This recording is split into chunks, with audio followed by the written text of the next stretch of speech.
প্রথম ও দ্বিতীয় তালিকায় নাম না আসায় ভাবছেন ২০২৬-এ ভোট দিতে পারবেন না। আপনার জন্য কি তবে এটাই শেষ সুযোগ?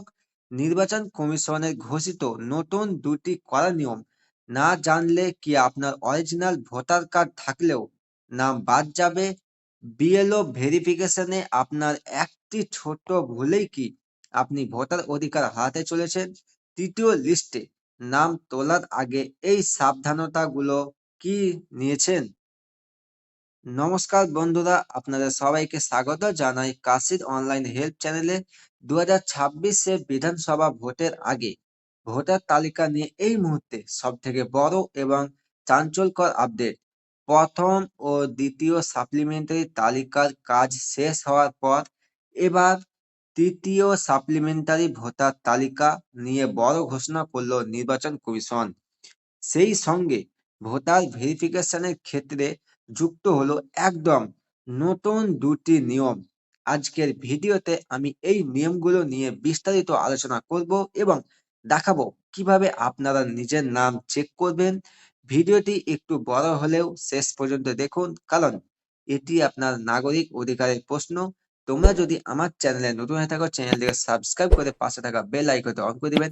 ভিডিওটি ফেসবুক পেজটি দেখলে পেজটিকে ফলো করতে ভুলবেন না। চলুন ভিডিওটি শুরু করা যাক। তো দেখুন, আপনারা জানেন যে এবার নির্বাচন কমিশন স্পেশাল ইন্টেনসিভ রিভিশন বা এসআইআর ২০২৬-এর মাধ্যমে ভোটার তালিকা একদম স্বচ্ছ করতে চাইছে, যার ফলে ইতিমধ্যেই লক্ষ লক্ষ নাম বাতিল করা হয়েছে। এই পরিস্থিতিতে তৃতীয় সাপ্লিমেন্টারি তালিকায় নাম তোলার জন্য কমিশন যে ২টি নতুন নির্দেশ দিয়েছে তা হলো, ১ নাম্বার হচ্ছে 100% ফিজিক্যাল ভেরিফিকেশন ও সশরীরে উপস্থিতি। আগে অনেক সময় ফোন করে বা পাড়ার কারো কাছ থেকে শুনে বিএলওরা রিপোর্ট জমা দিতেন, কিন্তু এবার কমিশন স্পষ্ট জানিয়েছে তৃতীয় তালিকার ক্ষেত্রে 100% ফিজিক্যাল ভেরিফিকেশন বাধ্যতামূলক। অর্থাৎ বিএলও যখন আপনার বাড়িতে যাবেন তখন আবেদনকারীকে সেখানে উপস্থিত থাকতে হবে। যদি বিএলও রিপোর্টে লিখে দেন যে আবেদনকারীকে বাড়িতে পাওয়া যায়নি বা তিনি ওই এলাকায় থাকেন না, তবে কোনো নোটিশ ছাড়াই আপনার আবেদন সরাসরি রিজেক্টেড করে দেওয়া হবে। তাই আপনার এলাকার বিএলও কবে আসবে সেদিকে কড়া নজর রাখুন। ২ হচ্ছে লিগেসি লিঙ্কেজ ও অরিজিনাল নথি যাচাই।